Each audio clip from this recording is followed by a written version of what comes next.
Bueno, si quieren empezamos. ¿Están, chicos?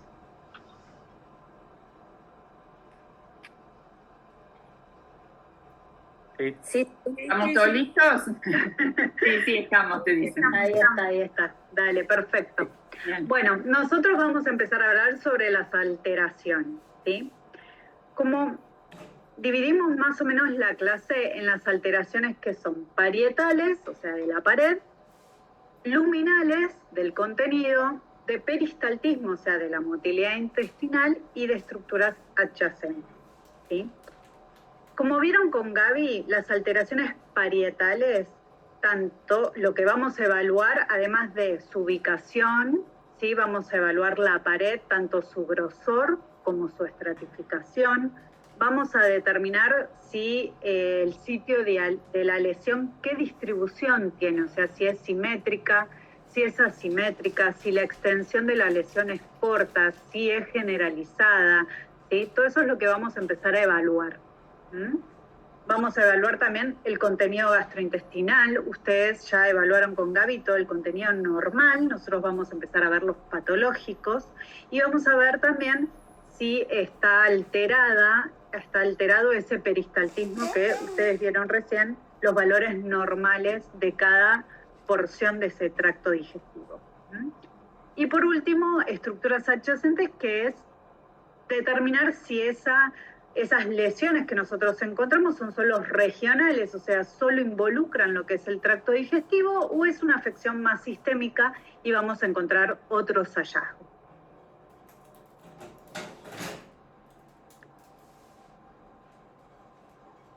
Ahí está.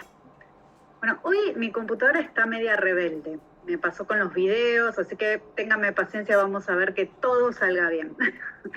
Vamos a empezar con las alteraciones parietales. Como bien estuvieron hablando, ustedes ya vieron los intervalos de grosor de la pared intestinal normal en los diferentes segmentos. Yo acá les puse el último de Pennick, pero como ven y estuvieron charlando, las últimas mediciones eran hasta 3 milímetros del colon. O sea, son como muy amplios para mí estos rangos que han puesto. Pero bueno, es lo que se está evaluando hoy. Lo importante acá es, primero, que ustedes sepan que el principal signo de alteración mural es el engrosamiento mural, o sea, el aumento del espesor de la pared es el principal signo de alteración, ¿sí? O sea que las medidas que vamos a tomar, que van a ser, como vieron con Gaby, desde la interfaz mucosa interna hasta la cara externa de la serosa, tienen que estar dentro de este cuadro, de este intervalos normales de grosores que nosotros les estamos brindando y que ustedes también van a seguir investigando, porque esto cambia para mí todos los años, salen distintos trabajos. Entonces hay que ir viendo ¿sí? las nuevas mediciones que se van tomando y evaluar qué estudios ustedes están leyendo que sean los más correctos posibles que se hayan hecho. Bien, si no, obviamente en los libros, en el Pennick, en el TRAL, en el Nyland, bueno, en eso también están todos los cuadros con las mediciones y cada uno va a optar por el que más le guste también. Yo generalmente trabajo con que el grosor de la pared gástrica es hasta 5 milímetros si es un estómago que está moderadamente distendido, ¿sí? Lo ideal, como hablaron, el ayuno en el tracto digestivo es importante y sobre todo a nivel del estómago también es importante que no vengan vacíos completamente porque los pliegues de esa mucosa van a ser mucho más prominentes. Entonces la idea es que tomen un poquito de agua antes de entrar a hacer la ecografía, nos va a facilitar la visualización de toda esa pared y vamos a poder medir mejor el grosor, por ejemplo, de esa pared gástrica. El duodeno, fíjense que es el más prominente, como vieron con Gaby, y puede llegar hasta los 6 milímetros y de ahí va a ir disminuyendo hasta el colon, que su valor normal es hasta los 3 milímetros. Bien, bueno, este es uno de los trabajos que hizo Pennick, en donde fueron 85 perros sin signos clínicos de enfermedad gastrointestinal y sin evidencia ecográfica de esta enfermedad. Entonces, tomaron mediciones en imágenes transversales Del duodeno, el yeyuno y el colon usaron los calibradores con una resolución de 0,05 milímetros y clasificaron a los perros según su peso corporal en 3 grupos: pequeños, menores de 15 kilos, medianos de 15 a 30 kilos y grandes mayores de 30 kilos. ¿Sí? Entonces, ¿qué conclusiones llegaron? Bueno, estas son todas las medidas: duodeno, yeyuno, colon para pequeños, medianos y grandes caninos. Esto es en canino. Y llegaron que las conclusiones fueron que la medición es muy confiable en el grosor de la pared intestinal. O sea, el estudio demostró que la ecografía era una herramienta confiable para medir el grosor de las capas de la pared intestinal en perros. Los valores de referencia para perros sanos se establecieron en estos cuadros que nosotros vemos acá, ¿sí? Como los promedios y los grosores totales. Lo que puede, supuestamente, y lo que nosotros utilizamos, ayudar a la identificación de anomalías en los casos clínicos. También se observó que hay variabilidad en el grosor de las diferentes capas de la pared intestinal. ¿Qué es esto? Que sugiere que la evaluación detallada de cada capa también es importante en su interpretación. Por eso es que cada capa también tiene un valor, ¿sí? que lo ponen en este estudio como para tener en cuenta el grosor también de cada capa, porque van a ver que a medida que vamos avanzando, vamos a ver las distintas alteraciones de las capas. Bueno, además de la técnica ecográfica adecuada, etc. Este es otro trabajo, pero es en gatos, ¿sí? Que también hicieron lo mismo. Creo que eran 29 gatos, en este caso, pero no me acuerdo bien. Bueno, que también tomaron el grosor total de la pared intestinal y con valores promedios del duodeno, el yeyuno y el ilion. Si pusieron el ilion en pliegues y entre pliegues, porque vieron que había una diferencia significativa entre ellos, fíjense las medidas. Y después vieron la variabilidad que había, además de entre los segmentos intestinales, también entre las distintas capas de la pared intestinal en gatos, y también tomaron sus medidas.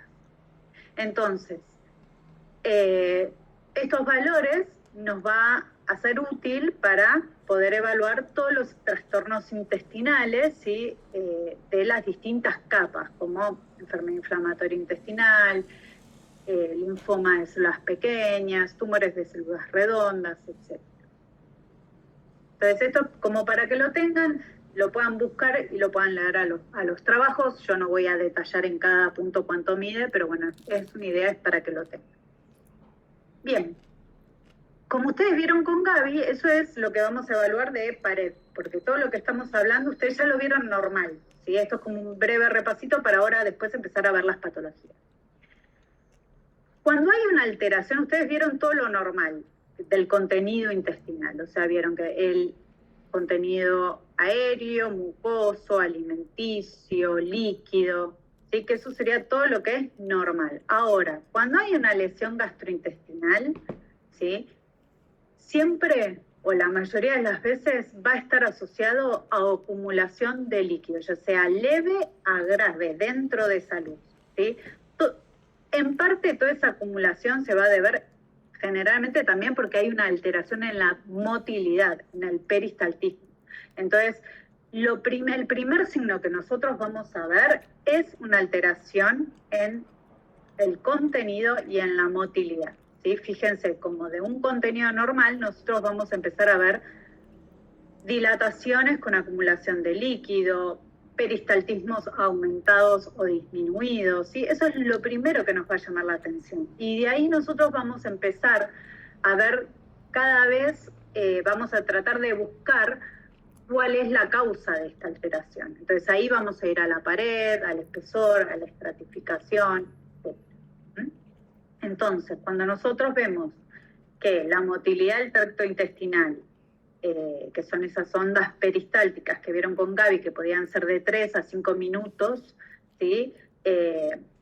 empiezan a estar alteradas, ya no, o son más aceleradas, o son menos frecuentes, o vemos que hay dilataciones o distensiones con acumulación de líquido, bueno, ya abrimos los ojos porque estamos atentos a que algo puede estar empezando. Vamos a ver, bueno, ya vieron videitos del peristaltismo, así que lo vamos a saltear. Esto ya lo vieron todo con Gaby. Acuérdense que en el colon no es posible detectar esa motilidad.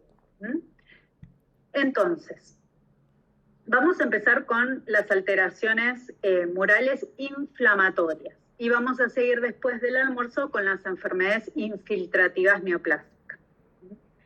Las inflamatorias ya dijimos que cuál es el hallazgo ecográfico más común. Engrosamiento de la pared. ¿El engrosamiento? El engrosamiento mural, ¿sí? El engrosamiento mural entonces va a ser el primer hallazgo que vamos a encontrar ecográfico, ¿sí? En las enfermedades de todo lo que sea inflamatorio de tipo crónico o también infiltrativo, ¿sí? Y las neoplásicas también van a producir un engrosamiento mural, pero va a tener otro tipo de patrón, mural o intramural, que después lo vamos a ver más adelante. Entonces, hay que tener en cuenta que también este engrosamiento de la pared es inespecífico, no solo se produce por una gastroenteritis, por una inflamación o un proceso neoplásico. También hay que tener en cuenta que está reportado que el engrosamiento mural aparece, se puede evidenciar también en edemas difusos, secundarios a hipoalbuminemia, insuficiencia cardíaca congestiva o anomalías vasculares, ¿sí? Entonces eso hay que tenerlo en cuenta, que es un hallazgo inespecífico. La apariencia ecográfica de las enfermedades inflamatorias varía según el tipo y la duración del proceso patológico, la extensión del compromiso y la presencia de complicaciones que ésta pueda llegar a tener, ¿sí? Por ejemplo, puede haber perforaciones, puede haber peritonitis, puede haber adhesiones, puede haber abscesos, ¿sí? Lo importante es que nosotros, la apariencia ecográfica, podamos determinar si es un proceso que es difuso focal, si es un proceso que es simétrico o asimétrico, y como recién dijimos, si es solo local a nivel tracto digestivo, sistémico, y tenemos otras complicaciones. Bien, esto es tomando las medidas en estómago, en intestino y en colon. Fíjense este colon, ¿sí? ¿Qué contenido tiene? ¿Articulado? Es particulado y mayormente, ¿qué tiene? Líquido. Líquido, ¿sí? Un colon con líquido, ya no importa la pared, el espesor que tenga, fíjense que un colon con líquido ya nos llama la atención, ya sabemos que está patológico. ¿Por qué? Porque ¿qué debería tener ese colon? Gas. Gas y materia fecal, ¿sí? Si tiene gas y materia fecal, si tiene, todo líquido, como es en este caso con material particulado ecogénico en suspensión, sabemos que está con una diarrea, está con una colitis y está con un proceso inflamatorio. Entonces, como dijimos, no solo es la medida, sino vamos a ir viendo las distintas cosas que nosotros evaluamos para saber si hay una alteración o no, ¿ok? Como seguramente ya vieron en hígado, en páncreas, que no es que es una sola cosa, sino que la sumatoria de toda la información es lo que nos va a dar, ¿sí? Los distintos diagnósticos diferenciales. Bien, entonces, normalmente en todos los procesos inflamatorios gastrointestinales, engrosamiento mural, y ahora lo que vamos a entrar un poquito más es en la estratificación. Normalmente la estratificación de la pared suele estar conservada en los procesos inflamatorios, pero siempre hay como una gama de grises o se entrecruza entre lo que es la estratificación normal y conservada en procesos inflamatorios a lo que es procesos neoplásicos en donde está alterada, ¿sí?, la estratificación. Como por ejemplo, enteritis necróticas, generalmente hay una pérdida de estratificación y eso no significa que sea un proceso neoplásico, ¿sí? Pero es en esa gama de gris que queda entre estas dos clasificaciones, ¿sí? Que a veces nos puede confundir, ¿sí? y no nos deja avanzar por ahí en lo que es el diagnóstico, pero acuérdense que, como dijo Gaby, la histopatología siempre es la que va a mandar. Normalmente también en los procesos inflamatorios la distribución va a ser de índole generalizada y las lesiones que encontramos son extensas y simétricas, ¿sí? En cambio, en los procesos neoplásicos, además de tener engrosamiento mural, va a ser más localizado, ¿sí? O sea, va a ser una distribución focal, y las lesiones generalmente son asimétricas, ¿sí? Porque es todo mucho más randomizado. Y además de eso, generalmente vamos a tener una alteración en la estratificación, salvo, como vieron ya con Gaby, por ejemplo, en el linfoma de células pequeñas, en donde la estratificación está conservada, pero una de las capas está alterada, y más adelante las vamos a ver. Pero estos ejemplos son más que nada para que vean que no todo es blanco y negro, no todo es inflamatorio o neoplásico. Inflamatorio va a ser engrosamiento mural con estratificación conservada, en cambio neoplasia es engrosamiento mural con pérdida de la estratificación, ¿sí? No, en el medio hay una gama de grises que podemos evaluar una mezcla de estas características. Bien, ahora vamos a empezar a dar distintos ejemplos para que vayamos viendo, ¿sí? Por ejemplo, acá vamos a empezar con todo lo que es la gastritis aguda. Acuérdense que en la gastritis aguda el signo característico clínico es el vómito de aparición repentina, que puede ser secundario por inflamación de la mucosa gástrica a causa de, por ejemplo, dieta, porque se comió algo que no debía, un material extraño o un alimento nuevo, o material contaminado o en mal estado, por drogas o toxinas como antibióticos, antiinflamatorios, corticoides, plantas, productos químicos. También se puede dar por enfermedades sistémicas como las pancreatitis, como la gastropatía urémica, como el hipoadrenocorticismo, como el hipotiroidismo. Y también pueden ser infecciosas como infecciones virales por parvovirus, panleucopenia felina o parásitos, ¿sí? Como bien dijimos, el signo principal de la gastritis va a ser engrosamiento mural. Generalmente son superiores a los 6-7 milímetros con estratificación conservada. ¿Sí? Pueden ser tanto de forma difusa o focal. La severidad de los cambios ecográficos va a depender de la severidad de la inflamación gástrica y de su extensión. Pero en general, los procesos inflamatorios agudos, en donde la estratificación está conservada, solo se evidencia un cambio en el grosor de la pared de forma simétrica, extensa, con distribución generalizada. Y generalmente, a mayor severidad, vamos a ver también una evidencia en un proceso de acumulación de líquido, ¿sí? En el fundus gástrico, porque va a haber más hipersecreción, va a haber disminución de la motilidad. Podemos llegar a ver también linfadenopatías asociadas, adyacentes, y podemos ver, hasta incluso cuanto más severo, consecuencias más severas, como por ejemplo úlceras gástricas, ¿sí? Donde puede haber reacción perigástrica del mesenterio, puede haber necrosis con pérdida de la interrupción de la estratificación, o sea, pérdida de esa estructura laminar focalizada en ese sitio, etc.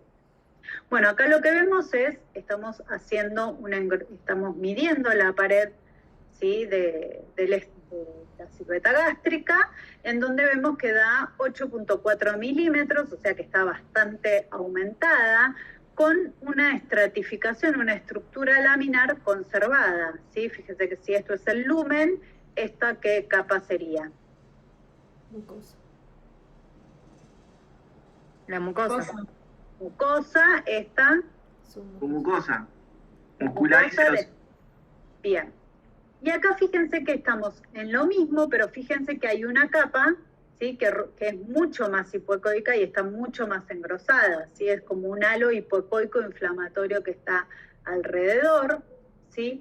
Acá vemos, al contrario, vemos que no se ve tanto, por ejemplo, la estratificación, ¿sí? Fíjense, pero vemos toda la mucosa ecogénica, ¿sí? Fijen como todo esto que son gastritis, las vemos todas diferentes, ¿eh? Todas asociadas a un engrosamiento mural. Miren, este es 1.25 centímetros, o sea, todas están con un engrosamiento mural, pero tienen como ciertas características diferentes. Un cuadro frecuente a veces de ver y que por ahí le hacemos la ecografía por los riñones, pero no evaluamos bien el estómago, y en realidad es un hallazgo que si ustedes tienen algún paciente urémico, está bueno empezar a verlo, y si es que lo llegan a ver, que son las gastritis urémicas, ¿sí? Con estas uremias en pacientes con urémicos crónicos, que vamos a ver el grosor de la pared aumentado, ¿sí? Y los pliegues gástricos, fíjense cómo están acá, los pliegues gástricos muy aumentados y prominentes, y si logramos ver con un poquito más de detalle, vamos a ver esta línea hiperecogénica en la interfase mucosa-lumen, que es mineralización de la mucosa. Nada, esto es un hallazgo que, bueno, es empezar a verlo y prestar como un poquito más atención en todo lo que es el tubo digestivo. Acá también vemos, fíjense cómo hay una mineralización, esta línea hiperecogénica, además de estar un poquito engrosado el estómago. Otro tipo de gastritis que podemos ver es como esta imagen, esta es del libro, ¿sí? Se llama edema gástrico y es un engrosamiento moderado pero extendido de la pared, que aparece como si fuera una esponja, porque vemos como en la submucosa, como bolsas hipoecogénicas o anecogénicas, ¿sí? Que bordea el resto de la pared, y da como un aspecto de estriado, y a veces esto parece como que es una alteración de la capa, ¿sí? Si nosotros vemos estos pliegues comparados con esto, parece que está alterado y que es focal, ¿sí? Da este aspecto de que puede confundirse como en una neoplasia, entonces está bueno que sepamos que existe para no ser tajantes y decir acá hay un proceso neoplásico, sino tener en cuenta que también el edema gástrico puede alterar esta estratificación. Acá vemos otro, esto es del libro, sí. Bueno, la imagen anterior, ¿puede ser? Sí. La de la ecografía. Sí. Yo veo en la parte de arriba, veo interfase, que la primera anecoica o hipoecoica, que sería la mucosa, después viene su mucosa, y el edema, ¿dónde está? No, el edema es esto, que sería este líquido que está acá. El problema es que oblitera las capas, no están las capas como deberían estar, ¿sí? Están alteradas, entonces acá no te puedo decir que estos son capas reales, ¿sí? Es como un hematoma, digamos. Como cuando vos golpeás un músculo, se forma un hematoma, vos ya no ves el estriado de ese músculo normal, porque está alterado por el edema que tiene adentro. Esto es lo mismo. Okay, pero ahí el edema... Acá, el edema acá, por ejemplo, fíjate que el edema es todo esto y no se ve anecoico, ¿sí? Y el edema está acá, mirá. Ok. El problema es que altera la capa, por eso... No es que hay líquido en la capa submucosa, ¿sí?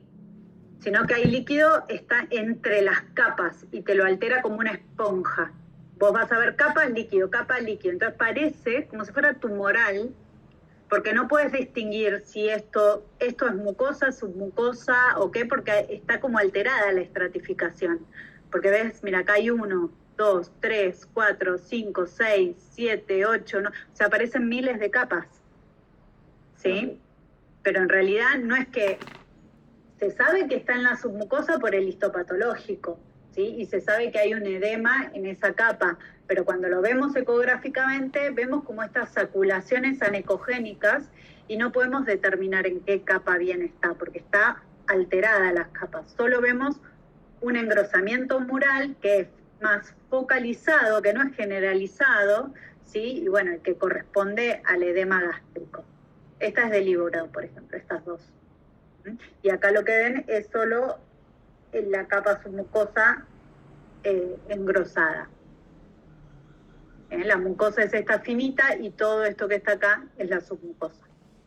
Okay. ¿Sí? Gracias. Yo lo vi más así, como estas imágenes. Pero esto lo pongo porque como estaba en el libro, está bueno saber lo que a veces no es tan anecogénico. ¿Mm?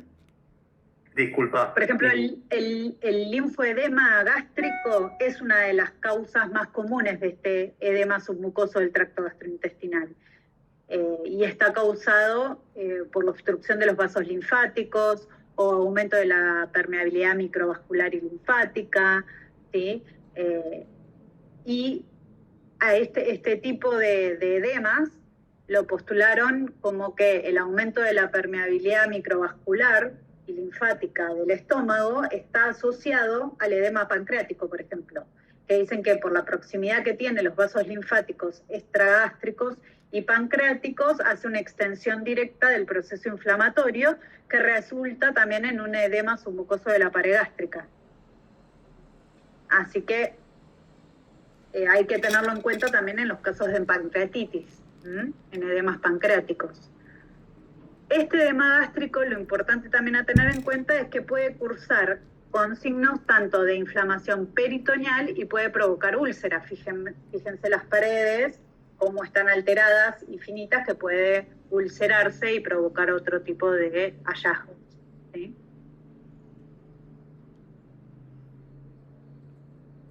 ¿Cómo se van a ver las úlceras? Bueno, la úlcera es una interrupción de la estructura laminar, ¿sí?, de la pared, focalizada en un sitio.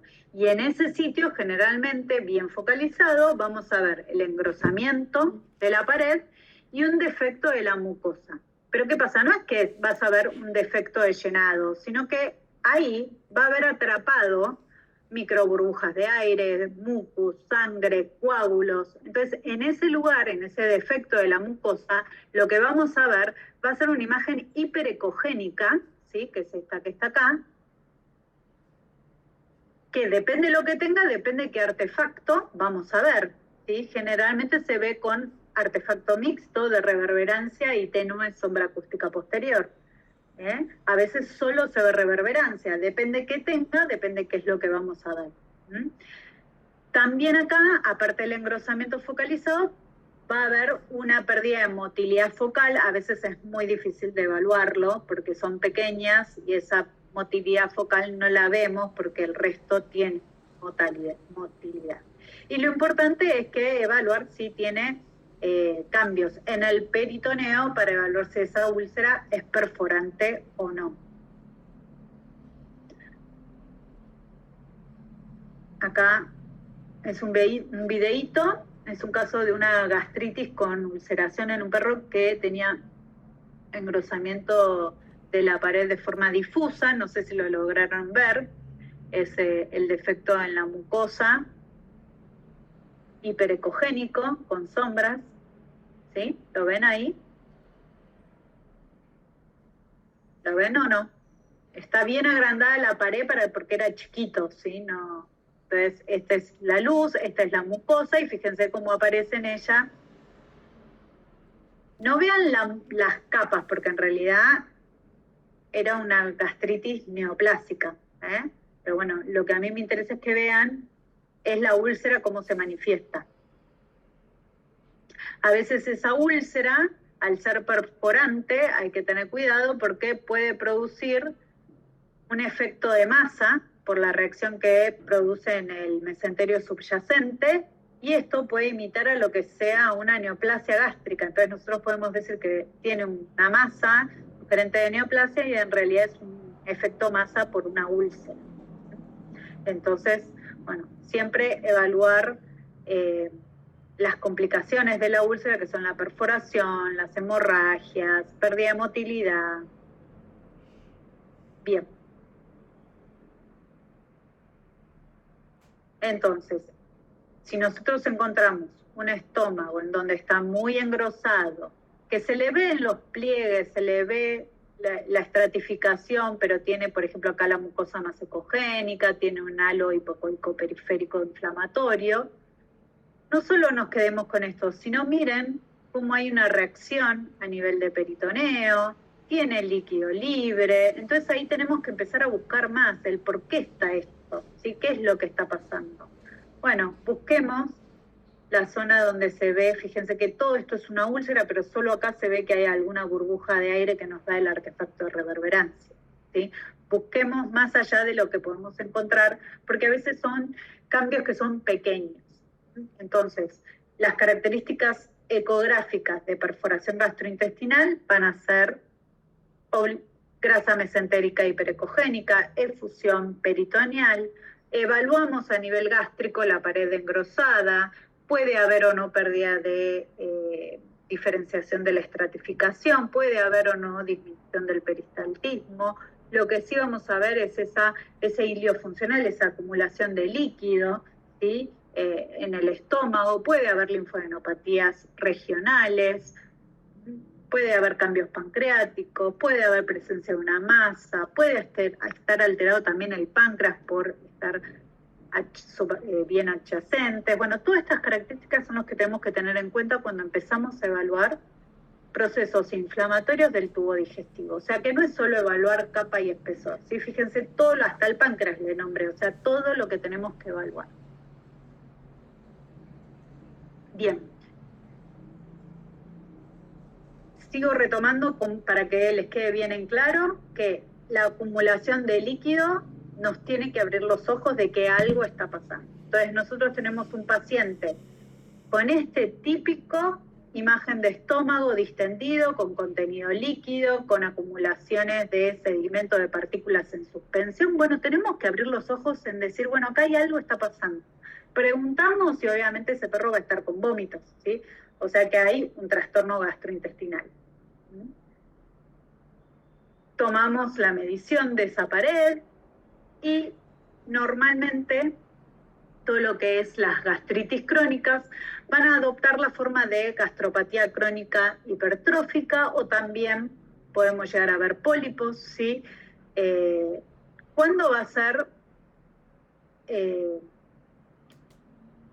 una gastritis crónica? Cuando los vómitos sean más de 15 días, ¿sí? O sea, no nos quedemos con esos vómitos agudos, sino son vómitos intermitentes o persistentes que ya superan los 15 días, generalmente son vómitos de comida, de bilis.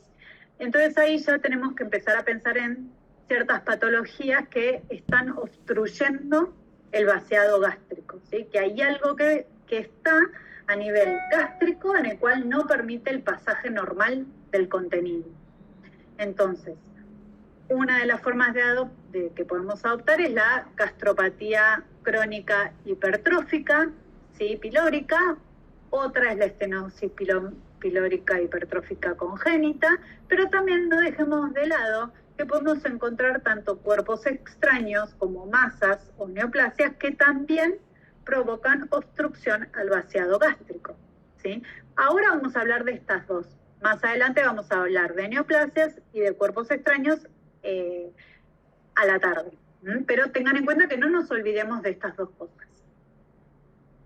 La gastropatía hipertrófica pilórica crónica, vamos a encontrar un estómago muy distendido, ¿sí? Porque tiene obstrucción de la pared gástrica, y vamos a tener que enfocarnos en el píloro, ¿sí? Vamos a tener que ver esa pared pilórica que esté engrosada, ¿sí? Que esté engrosada a expensas de la muscular o de la mucosa o ambas, ¿sí? O sea, cualquiera de estas dos capas puede estar alterada. Tengan en cuenta que es una patología que va a aparecer en las razas pequeñas como las Apso, Caniche, Shih Tzu, ¿sí? Generalmente de edad media avanzada y sobre todo en macho. El espesor de la pared gástrica en los trabajos que hemos encontrado siempre fue superior o igual a 9 milímetros. O sea, es una pared gástrica pilórica muy importante, ¿sí? Y generalmente la capa muscular bien hipoecoica mide más o igual a 4 milímetros, ¿sí? Eso, para que lo tengamos en cuenta, son datos de trabajos que se han realizado. La estenosis pilórica hipertrófica congénita, como bien dice, es congénita, o sea que se da en razas en pacientes jóvenes, chiquitos, ¿sí? Y sobre todo en las razas brachiocefálicas, como el Boxer, el Boston Terrier, se da más en caninos que en felinos, y acá lo que vamos a encontrar es un engrosamiento de la circunferencia del píloro, o sea que la capa muscular es la que va a estar alterada, porque hay una estenosis. Vamos a ver que la pared ya no va a estar tan engrosada, ¿sí? Fíjense que es más de 6, 7 milímetros, pero sí la capa muscular sigue estando en mayor a 4 milímetros. Vamos a ver imágenes de gastropatía hipertrófica, ¿sí? Este es el píloro, fíjense cómo se ve en una endoscopía con todos esos pliegues bien verrucosos, y acá vemos cómo el píloro está engrosado, acá también, y si vemos, este es el lumen, y lo que está engrosado acá es la mucosa. Esta es la submucosa, muscular y serosa. O sea que acá está tiene un engrosamiento de la mucosa. A veces puede ser solo de la mucosa, ¿sí? Y a veces también de la muscular o ambas. Acá vemos el fundus gástrico, en donde mide normal, 2.6 milímetros, pero tiene una distensión, está distendido, está sobredistendido este fundus, y cuando avanzamos para ver la región pilórica, miren acá la diferencia, miren el engrosamiento que tiene de 7 milímetros, ¿sí? Como ven la diferencia entre un fundus normal y un píloro engrosado. Esta, fíjense, vamos a ver las capas, lumen, a ver, díganme ustedes.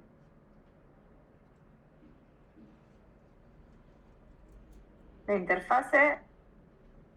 Este es el lumen, ¿sí? Después, todo Mucosa. lo que está engrosado, mucosa. Submucosa Muscular. finita, muscular y serosa, ¿sí? O sea que acá también la mucosa es la que más predomina engrosada. Y esto va a producir esta obstrucción del flujo de salida gástrica, obviamente, y va a hacer que el animal vomite. Perdón, Sí. vamos. La imagen del píloro. Ahí la medición Sí. se está haciendo tomando en cuestión En realidad debería faltaría un poquito más para acá o un poquito más en la serosa externa. Ok. No, lo que yo preguntaba era si no tendría que haber sido tomada entre los pliegues. Yo tomo Bueno. generalmente las dos medidas, pero acá estaba todo engrosado. Si la tomabas acá, fíjate que no hay interpliegue. El interpliegue es esto, y la medida varía muy poco. Y a mí acá lo que me importa no es la medida, es la medida del mayor grosor gástrico. Porque yo quiero ver cuánto está engrosado. ¿Sí? No es lo mismo que una medición de un estómago vacío normal que patológico. Si esto fuera, por ejemplo, focalizado, también yo no voy a medir lo normal, voy a medir lo patológico, ¿sí? Lo que esté más engrosado. ¿Ok? Sí. ¿Te hago una consulta? En la imagen anterior. En la anterior, ¿en esta? Sí, es la imagen que está en superior, asemeja también una intususcepción, ¿no? Claro, esto es un corte transversal, por eso el corte longitudinal lo puse grande. Porque fíjate que acá está el fundus, este es un corte longitudinal del fundus, y cuando empieza el píloro, fíjate la circunferencia que tiene, que al realizar el corte transversal, claro que se asemeja como si fuera una intususcepción, por eso siempre es importante todos los cortes y los abordajes que nosotros aprendemos, ¿sí? Porque con una sola imagen yo te puedo dibujar cualquier cosa.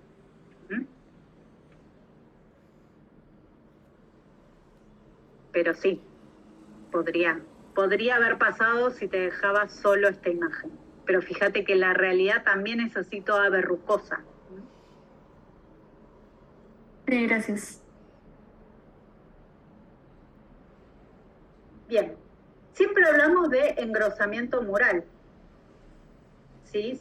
En inflamatorias, hasta ahora hablamos siempre de engrosamiento de la pared sin pérdida de la estratificación como procesos inflamatorios. Pero hay que tener en cuenta que en algunas enfermedades inflamatorias, como las o infecciosas, por ejemplo, como en este caso, que es el parvovirus, las capas de la pared intestinal puede verse significativamente afectada, disminuyendo o hasta perderse por completo.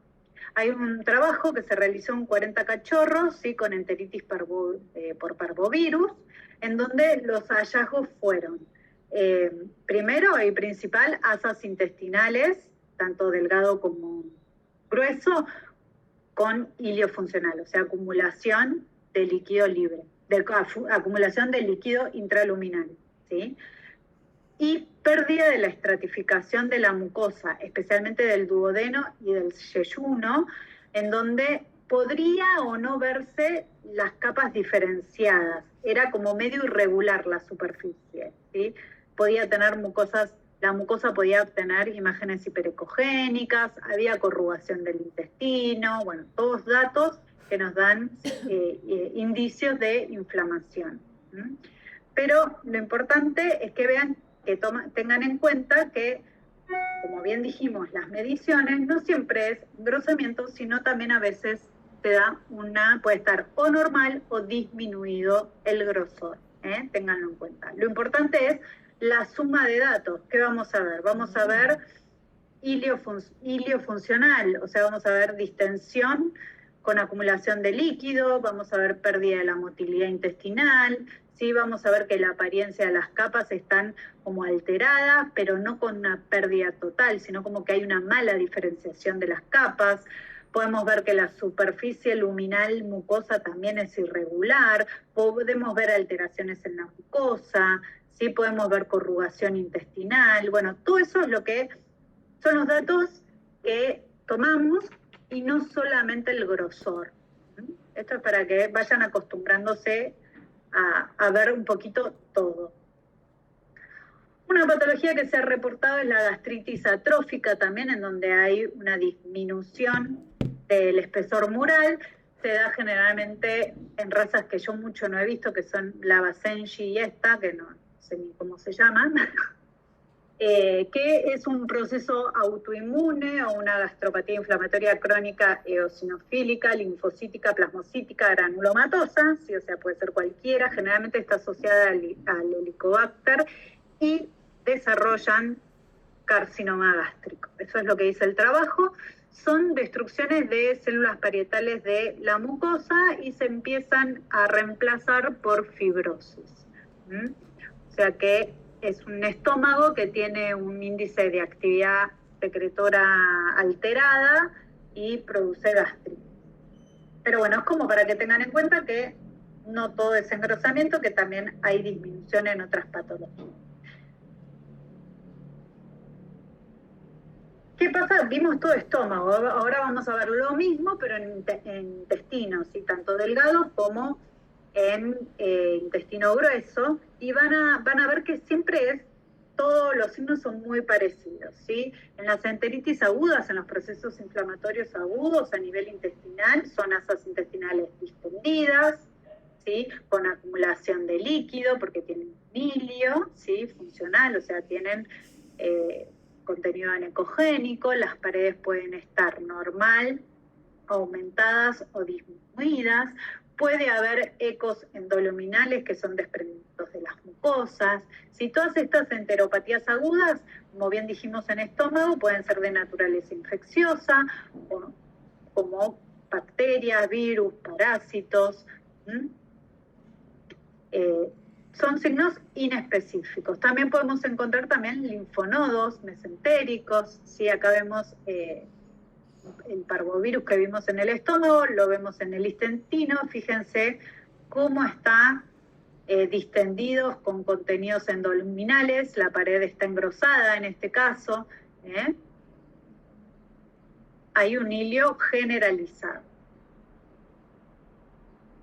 Podemos también encontrar úlceras, y esta era una úlcera de duodeno, ¿sí? Que no le encontraban la causa de que era un caniche que vomitaba sangre, y bueno, tenía una pequeña úlcera en la mucosa del duodeno. Esta es del libro, ¿sí? Fíjense que esto es la pared del intestino, el lumen, y hay una alteración de la estratificación, un engrosamiento mural y una imagen hiperecogénica que es la úlcera en un proceso que esto es neoplásico. En cambio, en este duodeno vemos la estratificación conservada y tiene una leve engrosamiento mural. ¿Qué es la enfermedad inflamatoria intestinal? Bueno, es la causa más frecuente de vómitos y diarreas crónicas en perros y gatos. El término engloba al grupo de patologías que se caracteriza desde el punto de vista clínico por anorexia parcial, vómitos, diarrea, disminución de peso, todo en forma persistente, o sea que dure más de 3 semanas de evolución. Desde el punto de vista histopatológico, la mucosa gastrointestinal va a estar infiltrada por células inflamatorias. ¿Qué tipo de células inflamatorias? Bueno, depende su etiología, depende también cómo se llame, pero pueden ser linfocitos, células plasmáticas, neutrófilos, eosinófilos, histiocitos. Entonces, depende de qué célula inflamatoria predomine, ¿sí? Y en qué porción del aparato digestivo va a comprometer, se va a clasificar la enfermedad inflamatoria intestinal. Puede ser, por ejemplo, gastroenteritis linfoplasmocítica, gastroenterocolitis eosinofílica, colitis histiocítica, colitis granulomatosa, ¿sí? O sea, todo eso va a depender de qué células, y eso lo vamos a ver, lo vamos a evaluar en histopatología, no por una ecografía. Este tipo de patología se da más en perros y que en gatos, pero también se da en gatos. Las vamos a ver en razas como el Shar-Pei, el ovejero alemán, en los gatos en el siamés. Generalmente en los perros está más afectado lo que es el intestino grueso y en el gato el intestino delgado, pero pueden estar ambos afectados. Y el tipo de célula inflamatoria que más predomina generalmente son la linfoplasmocítica. Bien, ¿qué es lo que vamos a evaluar? ¿Qué es lo que vamos a ver en las enteropatías inflamatorias intestinales crónicas? Vamos a ver engrosamiento de la pared, pero ya vimos que puede estar conservado o disminuida también, así que no se puede descartar y no vemos engrosamiento de la pared. Vamos a ver aumento de la ecogenicidad de la mucosa por un infiltrado en la capa mucosa, y ahora vamos a ver qué tipos de infiltrados tenemos. Podemos ver una estratificación que esté conservada o una pérdida o mala diferenciación de lo que es la mucosa o la submucosa, ¿sí? Vamos a ver como una pérdida de definición de las capas, ¿sí? Pero no va a estar totalmente perdida la estratificación, pero las vamos a ver mal definidas, ¿sí? A veces vamos a ver también alguna alteración de alguna capa, que también la vamos a ir evaluando. Podemos ver alteraciones tanto de un segmento, de muchos segmentos, o todo o generalizado. Vamos a ver alteraciones de la motilidad y como bien les explicó Gaby, también podemos encontrar variaciones si hacemos un Doppler espectral. Pero bueno, eso es también para más adelante y para otro curso que es de Doppler. Vamos a nombrar algo, pero muy poquito. Dijimos que uno de los parámetros ecográficos más importantes que tenía la enfermedad inflamatoria era el aumento de la ecogenicidad de la mucosa, ¿sí? Ese aumento de la ecogenicidad de la mucosa puede ser tanto un aumento generalizado o focalizado. Y el focalizado son 2 tipos de patrones. El moteado ecogénico, lo que nombran pecas, pintas, freckles, o las estrías hiperecogénicas. El moteado es este que está acá en la mucosa, ¿sí? Indica, como explicó Gaby, en el duodeno específicamente, un hallazgo normal si fueron perros que están recientemente alimentados, o sea, postprandial, pero que al finalizar la digestión estas motas desaparecen. Pero en lo patológico, estas motas son un signo inespecífico de enfermedad inflamatoria, ¿sí? O sea, representa un cambio crónico de enfermedad inflamatoria. Otra de las cosas que podemos evaluar son las estrías hiperecogénicas, que son estas líneas hiperecoicas perpendiculares al eje longitudinal del intestino, que hay varios estudios que indican que están asociados a conductos linfáticos dilatados de la mucosa, y son específicas, por ejemplo, de una enfermedad que es la enteropatía perdedora de proteínas, pero también es un signo de enfermedad inflamatoria, ¿sí? Se ve mucho en esta patología, es donde más se ve, pero si encontramos, también puede ser que sea una enfermedad inflamatoria intestinal. La linfangiectasia, que es la dilatación patológica y ruptura de los vasos linfáticos, ¿sí? Y con pérdida de contenido, la vamos a ver como estas estrías hiperecogénicas también en la mucosa intestinal. Vamos a ver engrosamiento de la pared intestinal, vamos a ver las líneas hiperecogénicas estriadas en la capa mucosa del intestino delgado, que siempre son perpendiculares al eje longitudinal del intestino.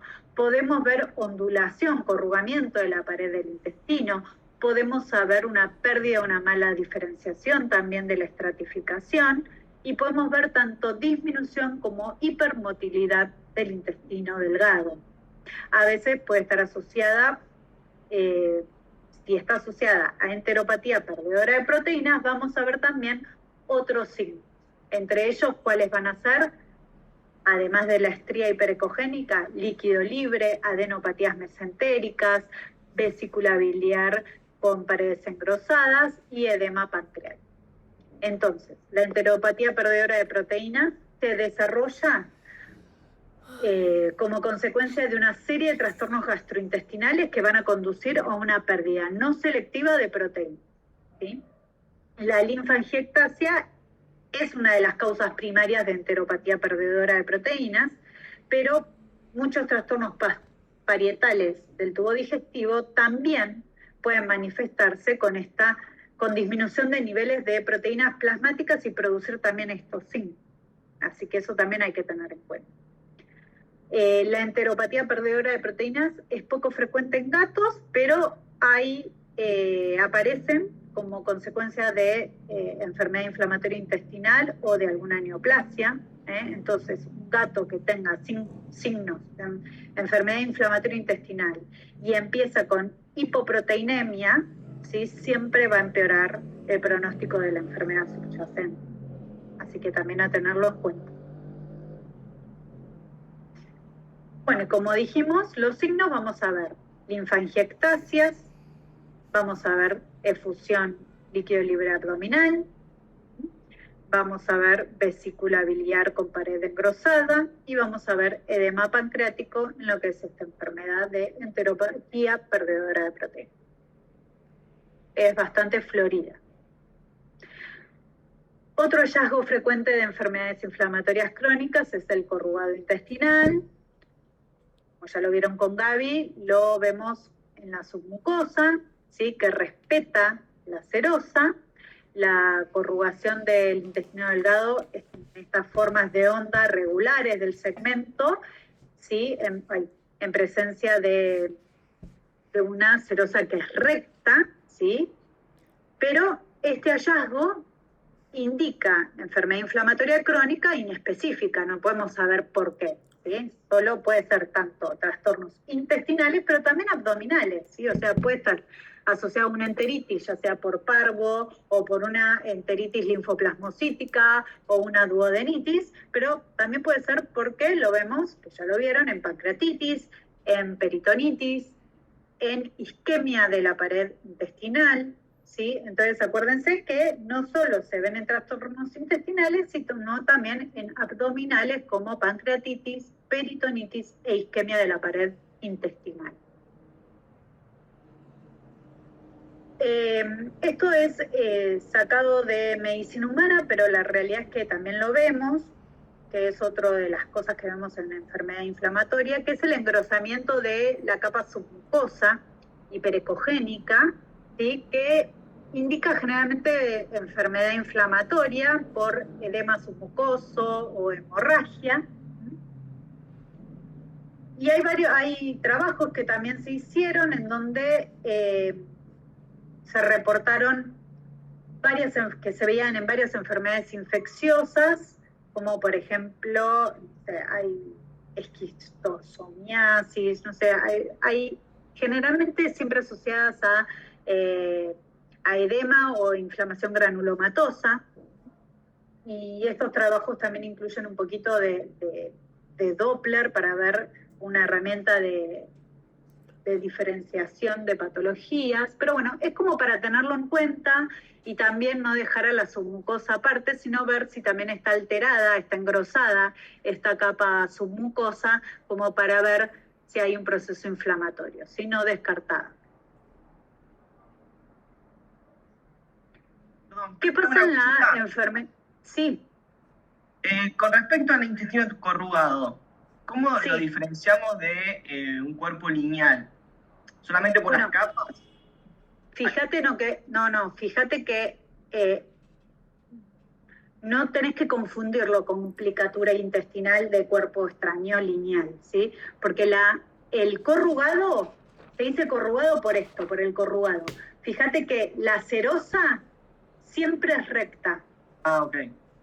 Mira acá, la serosa siempre es recta, ¿sí? En cambio, en la aplicatura intestinal por cuerpo extraño es ondulada, se ondula todo porque es como que tirás y se hace todo un bollito, ¿sí? Por el hilo que está toda dentro. la asa, claro. Todas las capas. Acá no, acá solo vemos un corrugado en la submucosa generalmente, pero la serosa siempre se respeta. Ah, buenísimo. Gracias. ¿Sí? Porque es inflamatorio.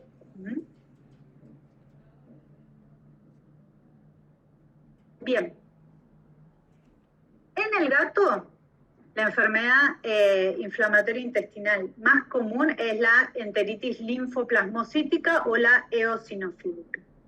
Y los hallazgos que vamos a encontrar van a ser aumento del grosor de la pared, engrosamiento de la capa muscular, engrosamiento y de la mucosa hiperecogénica y una banda hiperecogénica en la mucosa, ¿sí? Todo esto, que es lo que vamos a ir viendo ahora más adelante con imágenes, es lo que podemos llegar a encontrar como signos de enfermedad inflamatoria intestinal en el gato, ¿sí? Generalmente siempre vamos a encontrar asociado a este engrosamiento de la pared, mucosa hiperecogénica, banda hiperecogénica en mucosa, engrosamiento de la capa muscular, vamos a ver pérdida de definición de las capas, ¿sí? O sea, hay estratificación, pero no las vemos con tanto detalle. Podemos ver linfonódulos mesentéricos, podemos ver reacción peritoneal de forma difusa, podemos ver intestino delgado corrugado también, podemos ver pancreatitis, ¿sí? Son como muchas cosas que tenemos que determinar. Bueno, acá vemos un ejemplo de lo que encontramos con mucosa hiperecogénica, ¿sí? Fíjense que la pared mide 0.47, o sea que está engrosada, y la capa mucosa es la que está bien ecogénica. Esto era un caso de un gato con enfermedad gastrointestinal, en donde entonces vemos la pared engrosada, la mucosa ecogénica, y si queremos ver la pared es más difícil, pero se ve que tiene una estratificación laminar, pero hay como una pérdida de visualización, hay una mala diferenciación de las capas, ¿sí? La fibrosis de la mucosa, que también está asociada a esta banda hiperecogénica paralela a la submucosa. En la mucosa es esta imagen finita, bien hiperecogénica que vemos acá. Sí, es difícil de ver, la verdad, fíjense que es muy finita. Está asociada generalmente a enfermedades gastrointestinales, inflamatorias crónicas, y se dice que representa lo que es una fibrosis en la mucosa. Hay un trabajo que es este que está acá, de Pennick, que estudiaron gatos y lo confirmaron histopatológicamente, ¿sí? Que era fibrosis en la mucosa.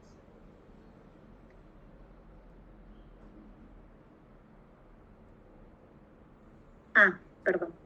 Antes me olvidé, es que este trabajo también, en este estudio, dice que todos los gatos que presentaban inflamación intestinal se evidenciaron también que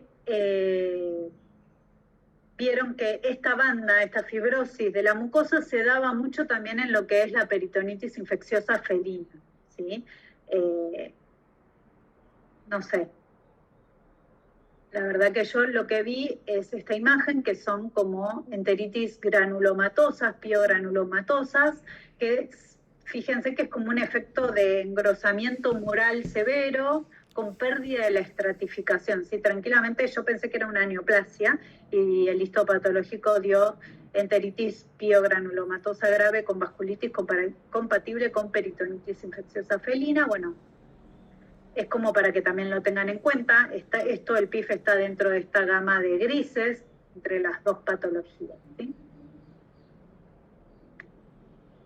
Engrosamiento de la capa muscular, que ya la vieron con Gaby, que era muy finita. Bueno, acá el engrosamiento circunferencial difuso de la capa muscular del intestino delgado está asociado en gatos a enfermedades tanto inflamatorias, ¿sí? Eosinofílicas o linfocíticas, pero también no se descarta que no sea un infiltrado, ¿sí? De células neoplásicas como el linfoma de células pequeñas o mastocitosis intestinal, ¿sí? Así que lo tenemos que tener en cuenta, que puede ser tanto una hipertrofia del músculo liso intestinal o un infiltrado, ya sea inflamatorio o neoplásico. Obviamente también está acá, les dejé los dos estudios como para evaluarlo, en donde uno evalúa no solo el engrosamiento global, sino que toma también la relación que hay entre la muscular y la submucosa, y todos estos trabajos dicen que tiene que ser menor a 1 en los gatos. Si es mayor a 1 esta relación, significa que ese segmento intestinal es anómalo, y solamente con una biopsia de espesor completo uno podría diferenciar lo que es el linfoma de células pequeñas a lo que es la infiltración linfoplasmocítica o enteritis eosinofílica, ¿sí? Ni siquiera una toma de muestra por endoscopía, porque no llega a lo que es la capa muscular. Acá vemos otro caso, ¿sí? De enfermedad inflamatoria intestinal, y se observa esta muscular engrosada, más de el ratio de mucosa submucosa mayor a 1. Ven cómo llama la atención lo que es la muscular, y además está asociado a linfoadenopatías mesentéricas.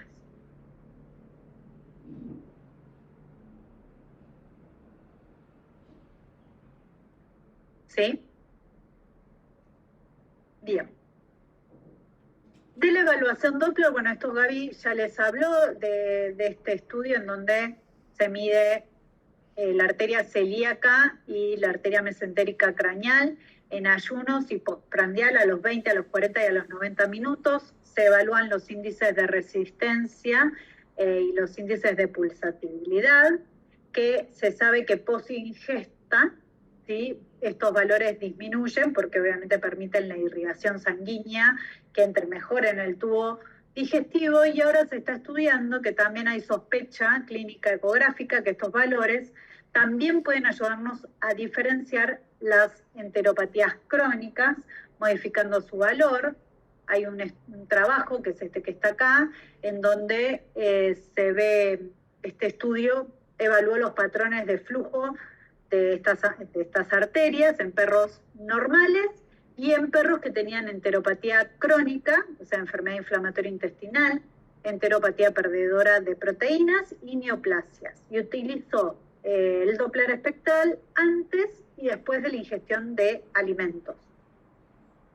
Analizaron índice de resistencia, índice de pulsatividad, velocidades sistólicas y diastólicas, presencias de muecas diastólicas y tiempos de desaceleración. Y observaron que en perros con enteropatías mostraban patrones anormales de flujo arterial y una respuesta disminuida o ausente en el flujo diastólico postprandial.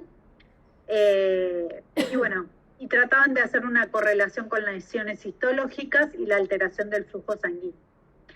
Lo que muestran estos ejemplos es que en perros con enfermedad inflamatoria intestinal o enfermedad de enteropatía perdedora de proteínas, tenían una respuesta hemodinámica postprandial alterada, ¿sí? Postprandial alterada en comparación con perros normales, que se incrementaba el flujo diastólico durante la digestión,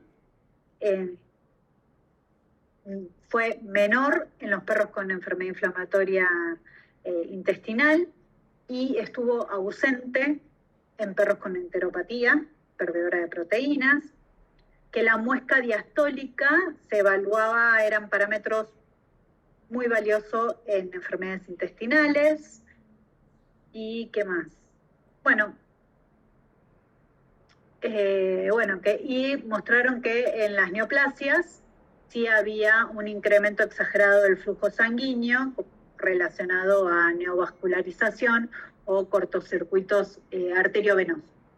La idea de esto no es que sepan qué da qué cosa, porque en realidad es lo que se está estudiando, se está viendo, son todos estudios que son nuevos, ¿sí? Lo importante es saber que el Doppler es tanto color como espectral, tiene potencial como herramienta diagnóstica no invasiva para empezar a clasificar estas enfermedades intestinales. Colitis, también vamos a ver el colon, enfermedades inflamatorias. Acuérdense que no solamente es el espesor mural, sino nos tiene que llamar la atención el colon vacío, que es anormal, el colon distendido con líquido, también es anormal. Como ya vimos con Gaby, la pared, tanto la estratificación como el grosor, a veces es muy difícil de visualizar, ¿sí? Y como vimos tanto en estómago como en intestino, puede estar conservada o alterada, ¿sí? Así que solo valores de espesor no nos indica enfermedad, sino también este tipo de imágenes, ¿sí? Colon vacío, colon distendido con líquido, son cosas que son anormales y nos indica que está pasando por un proceso de inflamación. Fíjense, este es un colon normal y fíjense este colon como tiene la pared sumamente engrosada, ¿sí? Y la mucosa muy ecogénica en comparación, y como tiene un contenido líquido con escaso gas y escaso sedimento, ¿sí? Esto era una colitis inflamatoria. Hay trabajos que indican que también podemos encontrar estas imágenes nodulares hipoecogénicas de 1 a 3 milímetros de diámetro en la submucosa del colon. Generalmente aparece, lo vemos más en los gatos, ¿sí? Y son los folículos linfoideos intraparietales que están reactivos y nos pueden indicar enfermedad inflamatoria del colon.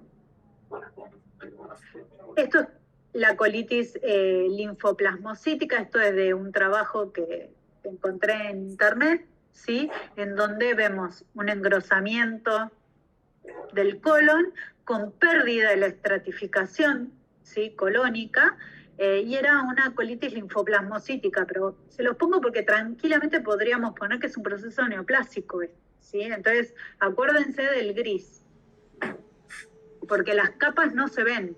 Pero bueno, acá sí se ven y está engrosado, acá no. O sea, podría ser que sea un proceso neoplásico y sin embargo en este trabajo lo pusieron porque fue una colitis linfoplasmocítica en el gato. Estos los agregué recién para que vean la unión iliosecocólica, porque es algo que nos tenemos que acostumbrar a ver en el gato sobre todo, porque es un asentamiento de muchas patologías, ¿sí? Fíjense, colon. Y cuando decía Gaby que busquemos el colon, nos vamos un poquito más abajo, aparece esa rueda de carro que es la unión iliosecocólica, ¿sí? Que es normal. Ahora, acuérdense que hay que medirla, ¿sí? Hay que medir la unión iliosecocólica, tiene ciertas medidas que no debe superar los 2 milímetros, en todos los trabajos generalmente dicen que debe superar los 2 milímetros, Y entonces hay que siempre visualizarlas, hay que tenerlo en cuenta, la unión ileosecocólica en gatos con alteraciones gastrointestinales, porque se documentó que el engrosamiento de la pared fecal se da tanto en gatos sanos como en gatos con ciego inflamado, con tiflitis, ¿sí? Hay varios trabajos en donde indican que podemos ver signos gastrointestinales en gatos que tienen signos de enfermedad secocólica crónica, y vamos a ver linfonódulos fecales, vamos a ver grasa hiperecogénica alrededor de la unión ileosecocólica, ¿sí? Podemos hasta ver incluso un poco de líquido libre, y vamos a ver la pared engrosada de la unión ileosecocólica. Podemos ver también hasta pérdida de la estratificación en dicho nivel. Entonces, en estos casos, en donde uno por ahí si ve muy alterada la capa, puede estar asociada a un proceso neoplásico, tengamos en cuenta que también puede ser una tiflitis, puede ser un proceso inflamatorio con estos signos, ¿sí? Entonces, en estos gatos los tenemos que someter a una biopsia y a una histopatología de espesor completo para poder determinar bien cuál es el origen, O sea que en el gato no necesariamente tiene que ser una tiflitis, puede ser un proceso también neoplásico. ¿Bien? A ver, hay alguien con el audio abierto. Sí, hay alguien con el micrófono abierto, no logro identificar quién es. Espérame un segundo. Me parece, a ver, bueno, ahora lo ven. Bueno, acá hay otra anormalidad de la unión ileosecocólica, fíjense, comparado, acuérdense de la ruedita de carro que vimos antes, comparado en esta ruedita de carro, el espesor, ¿sí? Que tiene de la capa especialmente muscular, hipoecogénica, a ver si lo puedo volver a poner, fíjense, colon, sigo, bajo un poquito y ahí aparece, ¿sí? Y fíjense que está engrosada la capa hipoecoica. Bueno, y esto es un dato de color, no se olviden de las neumatosis gastrointestinales, que es gas en la pared, que también hay que tener en cuenta, a veces uno lo deja de lado, los pasa, ¿sí? Esta acumulación de gas a veces se ve en ecografía, pero obviamente se va a distinguir mucho mejor en una radiología, una placa de abdomen, porque el gas se ve mucho mejor. Es una afección muy rara, ¿sí?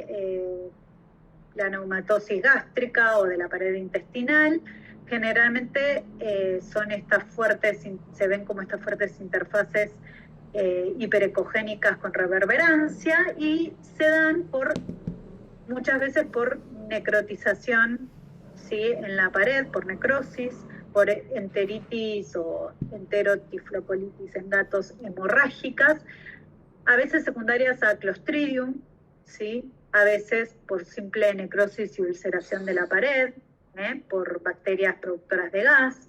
Bueno, nada, hay que tener en cuenta que si vemos estas imágenes, poder confirmarlas con una imagen radiográfica, ¿sí? Y como para entrar en lo que vamos a ver más adelante, que este es un trabajo que hizo Pennick en donde los perros con tumores intestinales muestran un grosor, es como para tratar de distinguir lo que son estos dos grandes grupos de enfermedad inflamatoria e enfermedad neoplásica, ¿sí? Pennick dice que el grosor de la pared es significativamente mayor en comparación con perros con enteritis, o sea, hay valores de neoplásicos de 1.5 centímetros, en cambio en las enteritis no superan los 0.6 centímetros. Otra cosa importante que dice es que el 99% de los perros con tumores intestinales tienen pérdida de estratificación, mientras que en el 88% de los perros con enteritis mostraron estratificación normal. Dice que el 72% de los perros con enteritis tienen lesiones difusas, en cambio el 2% de los perros con tumores intestinales tienen lesiones difusas, o sea que son más focales. Ver también el tamaño de los linfonódulos, ¿sí? Y bueno, lo importante es esto, es que la pérdida de estratificación de la pared intestinal, o sea, el análisis multivariado de este estudio, lo más importante es que la pérdida de la estratificación de la pared intestinal es el factor predictivo más fiable para diferenciar entre una enteritis de una neoplasia intestinal, ¿sí? Los perros con pérdida de estratificación de la pared del intestino tienen 50.9 veces más probabilidades de tener un proceso neoplásico que una enteritis. O sea, esa es como la conclusión de este trabajo. Y es como para hacer ese gris que ahora, después del almuerzo, vamos a ver los procesos neoplásicos. Bueno, ¿hasta acá tienen alguna duda? Doc, sí, yo tengo una pregunta. Decime. ¿La neumatosis entonces es como la consecuencia de una úlcera o no está, o sea, o puede estar asociada o no necesariamente? No, está asociada generalmente a una patología que es una enteritis necrotizante por Clostridium, pero se ha visto en otras patologías, como por ejemplo la que acabas de nombrar, por úlceras, porque también provocan necrosis, entran bacterias, ¿sí? Okay.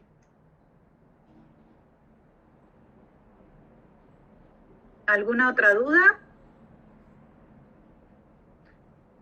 Bueno, Helen, ¿te parece? Cortamos acá y nos vemos en media hora. ¿Sí? ¿Les parece bien? Sí, Hola. Buenísimo. Corto dale. la grabación, ¿no? Sí, ¿O la dale. querés cortar vos,